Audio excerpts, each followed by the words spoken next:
تمہارا نام کیا ہے؟ پتہ نہیں، ماں باپ نے کیا رکھا تھا؟ یہ ماں باپ سے پوچھیں۔ خاموشی۔ لوگ کس نام سے پکارتے ہیں تمہیں؟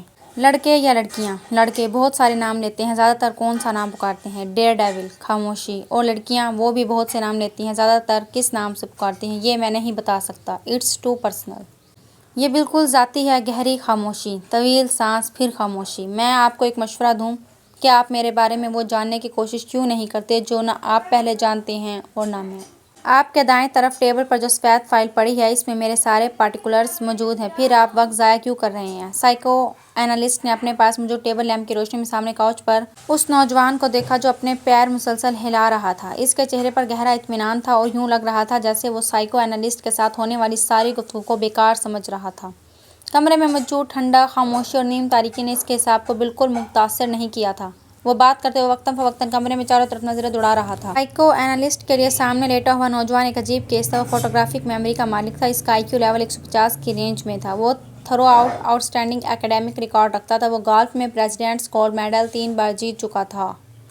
اور وہ تیسری بار خودکشی کی ناکام کوشش کرنے کے بعد اس کے پاس آیا تھا۔ اس کے والدین ہی اسے اس کے پاس لے کر آئے تھے اور بے حد پریشان تھے۔ وہ ملک کے چند بہت اچھے خاندانوں میں سے ایک سے تعلق رکھتا تھا، ایسا خاندان جس کے پاس پیسے کی بھرمار تھی۔ 4 بھائیوں اور ایک بہن میں وہ چوتھے نمبر پر تھا۔ 2 بھائی اور ایک بہن اس سے بڑے تھے۔ اپنی ذہانت اور قابلیت کی وجہ سے وہ اپنے والدین کا بہت زیادہ چہیتا تھا۔ اس کے باوجود پچھلے 3 سال میں اس نے 3 بار خودکشی کی کوشش کی۔ پہلی دفعہ اس نے سڑک پر بائیک چلاتے ہوئے ون وے کی خلاف ورزی کی اور بائیک سے ہاتھ اٹھا لیے۔ اس کے پیچھے آنے والے ٹریفک کانسٹیبل نے ایسا کرتے ہوئے اسے دیکھا تھا۔ خوش قسمتی سے گاڑی سے ٹکرانے کے بعد وہ ہوا میں اچھل کر ایک دوسری گاڑی کی چھت پر گرا اور پھر زمین پر گرا۔ اس کی کچھ ربز، ایک بازو اور ایک ٹانگ میں فریکچرز ہوئے۔ تب اس کے والدین کانسٹیبل کے اصرار کے باوجود اسے ایک حادثہ ہی سمجھے، کیونکہ اس نے اپنے ماں باپ سے یہی کہا تھا کہ وہ غلطی سے ون وے سے ہٹ گیا تھا۔ دوسری بار پورے 1 سال کے بعد اس نے لاہور میں خود کو باندھ کر پانی میں ڈوبنے کی کوشش کی۔ ایک بار پھر اسے بچا لیا گیا۔